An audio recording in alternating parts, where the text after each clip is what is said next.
Hello guys! Hello! Welcome sa lahat ng mga Libra. Libra, alamin natin kung anong messages, vibration, gabay para sa lahat ng Libra. Okay, Libra. Thank you sa lahat. 1748 Libra. So, itong message na to is para sa inyo simula 2025. 26, 27 onwards. So, Libra. Okay. Wow. Make a wish. Okay, Libra. So, sinasabi sir dito ng barahan na make a wish daw. Starting this year, New Year 2025, 1. So, January 1, make a wish. Lahat daw ng mga wishes mo ay matutupad ito. Okay? So, number 48, 8, 9, 10, 11, 12, 12, 1 plus 2 is 3, celebration, 1 plus 7 is 8. So, nakikita natin dito, Libra, na kailangan mong mag-focus this year. Okay? Kinakailangan nyo ng doble-dobleng focus or yung pinaka-focus talaga. Mag-focus ka sa kung ano yung gusto mo. Okay? Nakikita ko sure dito na this year may experience mo yung parang paraiso, yung parang swerte, good luck, good fortune. Bibigyan ka ng pagkakataon ng universe na ma-fulfill lahat ng mga wishes mo. So, simulan mo na siya, okay, as soon as possible. Habang nanonood ka sa ngayon, kumuha ka na ng papel, ng ballpen, ng white paper, isulat mo lahat ng manifestations mo, ng wishes mo. And doon, makukuha mo siya.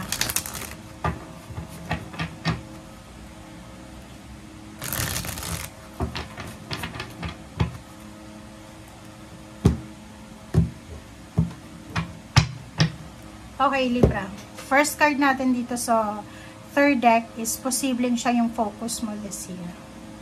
Relationship. Wow. So, kung halimbawa single ka, pwedeng this year makatagpo ka na ng pwedeng magmamahal sa'yo, or if you're in a relationship, boyfriend, girlfriend, live-in partner, pwedeng mag-celebrate kayo this year ng anniversaries, monthsary, and pwedeng maikakasal. Okay? Next. Ooh. So, nakikita ko sir dito, itong King of Swords, it's parang ano lang siya, decisive focus, sacred action. It's a confirmation na kinakailangan nating mag-focus, Libra, sa taong ito. Okay? Kung halimbawa every year medyo nawawalan ka sa focus mo, yung simple lang, yung halimbawa gusto mo magpapayat, gusto mo magpataba, tapos sa simula lang ng taon, yun yung New Year's resolution mo, tapos bigla in the middle of the year, wala, ganun pa rin. So, dito sinasabi na kailangan mo ng focus. Sa trabaho, absent ng absent, o dito sinasabi mag-focus ka sa dapat i-focus. Okay? The Devil, umiwas tayo sa tukso, yon. Umiwas tayo sa tukso ng, yung mawalan tayo ng focus, diba? Umiwas ka sa tukso ng ganyan. Next is Four of Swords. Umiwas ka din sa sobrang pagpupuyat, sobrang bawal na pagkain, sobrang bisyo, alak, sigarilyo, or kano pa man. Sinasabi dyan sa'yo, Libra, na kailangan mong maging stress-free this year. Umiwas ka sa toxicity, sa negativity, sa stress. Okay? Pag-isipang mabuti yung mga decision making, pero hindi yung masyado ka nang nag-iisip na inaabutan ka na ng madaling araw. Okay? King of Wands, nakikita ko sa'yo dito na sobra kang workaholic this year. Nakikita natin na nakafocus ka sa trabaho, nakafocus ka sa detalye. Yun nga, sabi sir dito, make time for relaxation, make time for yourself, and be patient. Huwag tayo masyadong magmadali, huwag nating i-rush yung bagay-bagay dito sa mundo. Kailangan nating gumalaw according sa galaw ng universe, diba? So, huwag tayo masyadong mabilis sa galaw. Okay? Okay, next is Knight of Cups. If you're single, yun na nga, sabi ko sa'yo dito, pwedeng makatagpo ka ng mga taong magkakagusto sa'yo. And if you're looking for a relationship, temperance ang kailangan mo. Huwag magmadali Like, may manligaw sa'yo, huwag mo agad sagutin. pahirapan mo din ng konti, 'di ba? Okay, so King of Cups, nakikita ko emotionally sobrang magiging stable, secured yung situation mo. And Queen of Pentacles, nakikita natin financially magiging sobrang financially stable ka kung iiwasan mo yung tukso ng pagkatamad, yung tukso ng pag-iisigulaki, parang ganon. And Seer the Fool, nakikita ko sir dito, marami kang bagong ideas na maiisip. Basta marami kang maiisip na bagong ideya na pwedeng pagkakitaan, pwedeng maging resources mo, maraming bansa ka na gustong puntahan, i-travel, ganyan, ganito.